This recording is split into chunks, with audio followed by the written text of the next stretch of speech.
जेडा dynasty movie start होती है तो हम कुछ वॉरियर्स को देखते हैं जो कि बादलों में उड़ रहे थे। इस जगह का नाम किंग योन था, जिनके अंदर बहुत सारे कुंफू स्कूल्स थे और ये सभी लोग एक स्कूल के स्टूडेंट थे।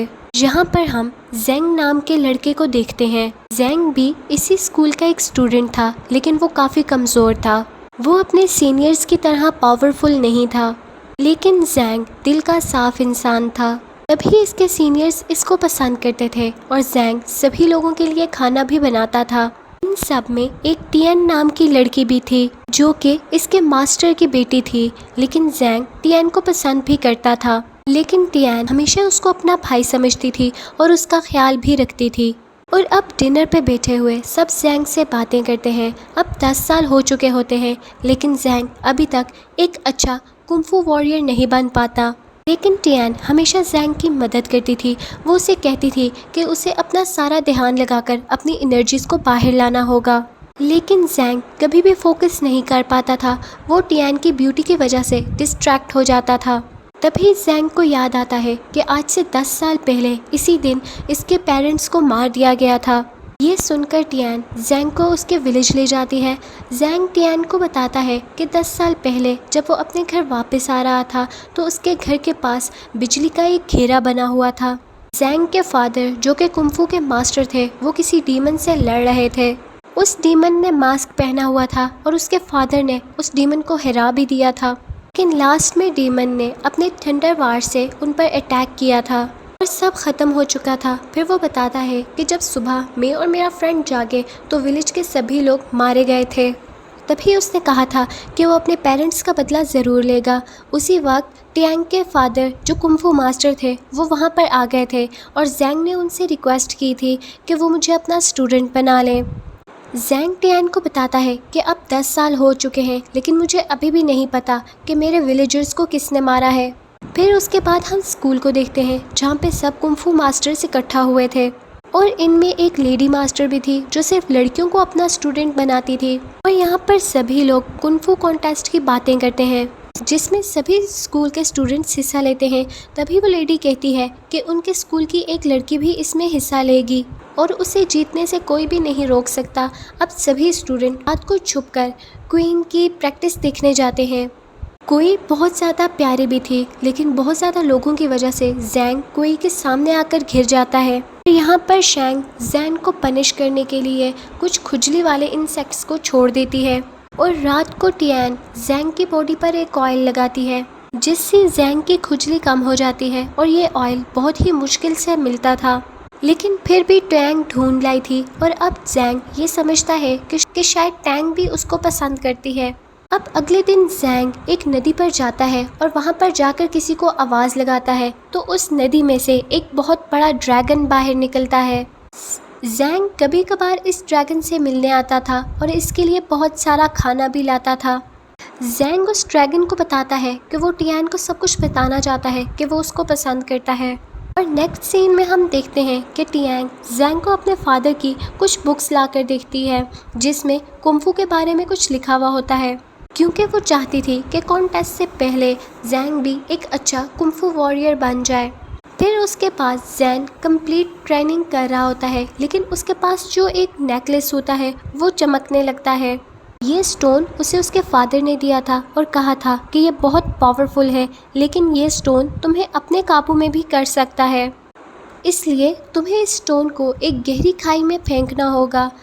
फिर जेंग इस स्टोन को फेंकने के लिए चला जाता है, लेकिन तभी वहाँ पर एक बंदर आकर जेंग को बहुत ज़्यादा परेशान करता है और उसके पीछे पड़ जाता है और वो जेंग से उस स्टोन को लेने के लिए उसे एक गहरी नदी में धिक्का दे देता है। जेंग डूब रहा था, लेकिन वही स्टोन उसे उस नदी से बाहर ले आता है और अब बाहर निकलने के बाद वो मंकी दोबारा से जेंग से वो स्टोन खींचने की कोशिश करता है और अब उसके हाथ पर बाइट भी करता है।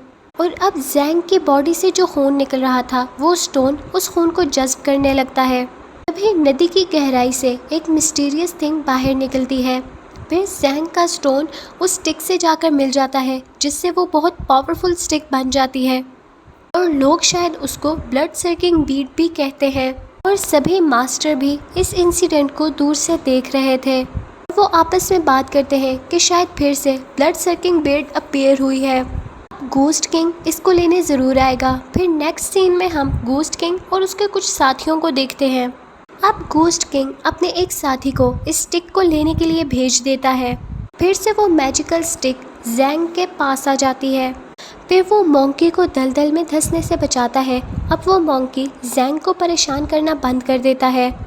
फिर एक लड़की जैंग पर हमला करती है और उस स्टिक को खींचने की कोशिश करती है, लेकिन तभी टियान और क्वीन वहाँ पर आकर उसे बचा लेते हैं और वो लड़की वहाँ से भाग जाती है। भी जैंग इस बात को नोटिस करता है कि जिस हाथ पर मंकी ने उसे काटा था वो बिल्कुल ठीक हो चुका होता है और अब इस बात का ये मतलब था कि इस मैजिकल स्टिक में हीलिंग पावर भी थी। लेकिन जैंग इस मैजिकल स्टिक के बारे में किसी को भी कुछ नहीं बताता। और अगले दिन जब जैंग सो रहा था तो वो अनजान लड़की फिर से आती है। फिर वो उस स्टिक को चुराकर भाग रही होती है, लेकिन जब वो भागती है तो वो स्टिक दोबारा से खींचकर उसे जैंग के पास ले आती है। अब इस बात से ऐसा लगता था कि जैसे ये स्टिक जैंग से जुड़ गई हो। इसी तरह करते करते सुबह हो जाती है और अब वो लड़की जैंग के जागने से पहले वहाँ से भाग जाती है। फिर उसके मास्टर्स जैंग को बताते हैं कि वो भी कंपटीशन में हिस्सा लेगा। ये बात सुनकर जैंग बहुत ज़्यादा खुश हो जाता है। भी जैंग का दोस्त भी वहाँ पर आ जाता है जो कि कंपटीशन से जुड़ी हुई खबर को लाया था। और अब हमें यहाँ पर ये पता चलता है कि शायद टियांग जैंग के फ्रेंड को पसंद करती थी। और अब जैंग टियांग और उसके फ्रेंड को जब एक साथ देखता है तो बहुत ज़्यादा उदास हो जाता है। फिर वो देखता है कि कुछ लोग उसकी तरफ भागते हुए आ रहे थे। वो लोग दरअसल उसी अनजान लड़की के पीछे भाग रहे थे। इस सब को देखते हुए जैंग भी भागने लगता है और अब वो भागते भागते एक पहाड़ के नीचे जाकर छुप जाते हैं। अब वो लड़की दोबारा से उस स्टिक को चुराने की कोशिश करती है, लेकिन वो स्टिक इस बार उसे बेहोश कर देती है। अब शाम को जैंग उस लड़की के लिए खाना बनाकर लाता है। फिर दिखाते हैं वो लड़की जैंग को मारने के लिए बिल्कुल तैयार थी, लेकिन जब वो जैंग से बात करती है तो वो अपने इस प्लान को बिल्कुल बदल देती है। फिर वो दोनों बहुत अच्छे दोस्त बन जाते हैं और वो लड़की भी जैंग को नहीं मारती। अगले दिन दिखाते हैं वो कंपटीशन स्टार्ट हो रहा होता है। सभी स्टूडेंट्स जमा हो जाते हैं। फिर मास्टर उन्हें बताते हैं कि 63 स्टूडेंट्स को पर्ल के ज़रिए जमा किया जाएगा और जिसके पास नंबर 1 वाली बॉल होगी वो सीधा सेकंड राउंड में चला जाएगा। और अब बॉल्स को पकड़ने के लिए सभी कुंफू वॉरियर्स उड़ने लगते हैं, लेकिन जैंग उड़ नहीं पाता था। इसलिए जैंग को नीचे पड़ी हुई एक बॉल नज़र आती है, लेकिन तभी शैंग की नज़र उस पर पड़ती है तो वो अपनी बॉल से उस बॉल को चेंज कर लेती है। तभी उसे पता चलता है कि ये नंबर 1 वाली बॉल है, इसलिए उसे अब इस कंपटीशन में लड़ना नहीं पड़ेगा। फिर जैंग शई से पूछता है कि उसने उसे नंबर 1 वाली बॉल क्यों दी, तो वो उसे रिप्लाई करती है कि वो लड़के आगे बढ़ना चाहती है, ना कि लक से। अब नंबर 1 राउंड शुरू होता है और आधे स्टूडेंट्स एलिमिनेट हो जाते हैं। और अब शोई इस कंपटीशन को जीतने के लिए बहुत ज़्यादा मेहनत कर रही थी, जिससे उसकी बॉडी इंजर्ड होने लगती है। अब उसके मास्टर उसे कहते हैं कि वो राउंड 2 में हिस्सा ना ले, लेकिन शोई इस बात को नहीं मानती। तभी उसके मास्टर उसे एक मेडिसिन देती है जिससे वो जल्दी हील हो जाती है। अब राउंड 2 में जैंग की भी फाइट होती है और उसकी स्टिक सामने वाले को खुद ही बेहोश कर देती है और जैंग जीत जाता है।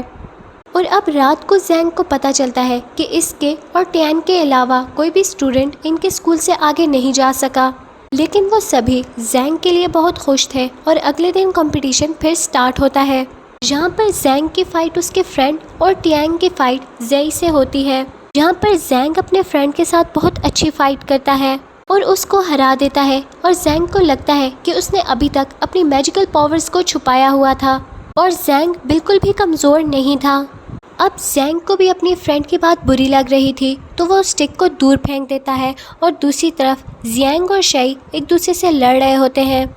अब जैंग के मास्टर भी उसको डांटने लगते हैं क्योंकि उसने अपनी पावर्स के बारे में अभी तक किसी को नहीं बताया था।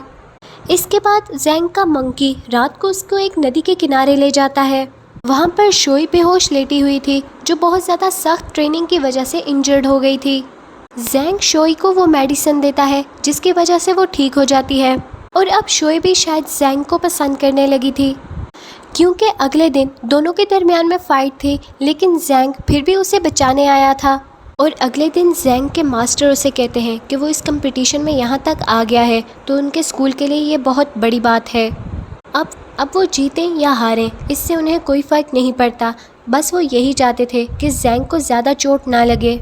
उसके बाद ज़ैंग और शोई की फ़ाइट स्टार्ट हो जाती है। ज़ैंग अपनी स्टिक के बगैर बहुत ज़्यादा कमज़ोर हो गया था और वो बुरी तरह से इंजर्ड भी हो गया था, लेकिन वो हार मानने के लिए बिल्कुल भी तैयार नहीं था।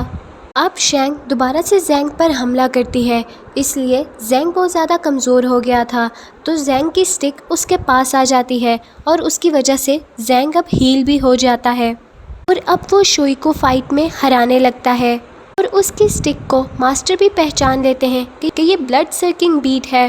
आखिर में ज़ैंग इस फाइट को जीत ही गया था, लेकिन वो शोई को बहुत ज़्यादा इंजर्ड नहीं करना चाहता था, इसीलिए वो आखिर में हार जाता है। फिर दूसरी तरफ उस लड़की को देखते हैं जो मैजिकल स्टिक को चुराने में नाकाम हो रही थी और अब गोस्ट किंग सभी डीमंस को अर्थ पर भेज देता है।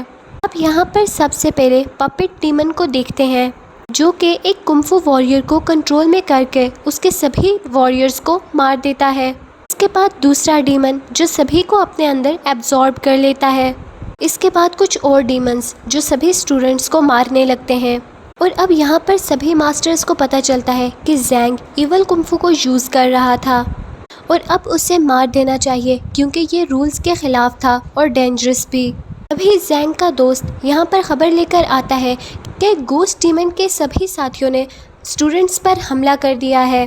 फिर वो वहाँ पर ज़ैंग को कैद करके वहाँ से चले जाते हैं, लेकिन फिर वो अनजान लड़की वहाँ पर आकर सभी को सुला देती है और ज़ैंग को अपने साथ ले जाती है और उसे गोस्ट किंग के पास ले जाती है जो कि उसके फादर थे। अब वो गोस्ट किंग ज़ैंग से उस मैजिकल स्टिक को छीन लेते हैं, लेकिन चूंकि उस स्टिक में ज़ैंग का खून शामिल था इसलिए वो वापस ज़ैंग के पास आ जाती है। गोस्ट किंग ज़ैंग को मारने लगता है, लेकिन तभी उसकी बेटी उसको रोक लेती है, लेकिन वो अपनी बेटी को ही बेहोश कर देता है। अब गोस्ट किंग और ज़ैंग के दरमियान फाइट होने लगती है। अब ज़ैंग को बचाने के लिए सभी मास्टर्स और स्टूडेंट्स आ जाते हैं। सभी वॉरियर्स गोस्ट किंग पर अटैक करते हैं, लेकिन वो सभी को मारता जा रहा था। इधर टियान और शोई भी उस लड़की से फाइट कर रही थी, लेकिन ज़ैंग उस लड़की को बचाने की कोशिश करता है मगर वो इंजर्ड हो जाती है। इसके बाद सभी मास्टर अपनी थंडर वॉर से गोस्ट पर अटैक करते हैं और उसी वक्त ज़ैंग को याद आता है कि उस दिन भी उसके गांव पर ऐसी ही बिजली चमक रही थी जब 10 साल पहले उसके पेरेंट्स और विलेजर्स की मौत हुई। इसके बाद ज़ैंग भी मास्टर के साथ मिलकर गोस्ट किंग का मुकाबला करने लगता है। गोस्ट किंग जाते हुए उन मास्टर को कहता है कि ज़ैंग के पास इवल वेपन है जो ज़ैंग को अपने कंट्रोल में कर लेगी और उसके बाद तुम सभी को मार देगी। इसके बाद सभी मास्टर ज़ैंग पर अटैक करते हैं, लेकिन ज़ैंग सभी को हरा देता है। अब ज़ैंग उस स्टिक के कंट्रोल में आकर पूरी तरह से ईवल हो गया था और अब ज़ैंग को ये भी समझ आ गया था कि इन मास्टर्स में से ही किसी एक ने उसके डैड को मारा था जो कि उसी दिन इनके गांव में इस ब्लड सर्किंग बीट को लेने आया था। अब वो अपने ही मास्टर को मारने जाता है, लेकिन टियान बीच में आ जाती है। अब टियान ज़ैंग को वापस लाने की कोशिश करती है और ज़ैंग टियान की बातों से दोबारा से वापस आ गया था। अब वो शोई के सामने जाकर कहता है कि वो उसे मार दे। लेडी मास्टर उसकी बात सुनते हुए शोई को कहती है और लेडी मास्टर की बात सुनते हुए शोई उस पर अटैक कर देती है, लेकिन ज़ैंग का सीनियर मास्टर उसके आगे आकर ज़ैंग को बचा लेता है और ख़ुद मारा जाता है।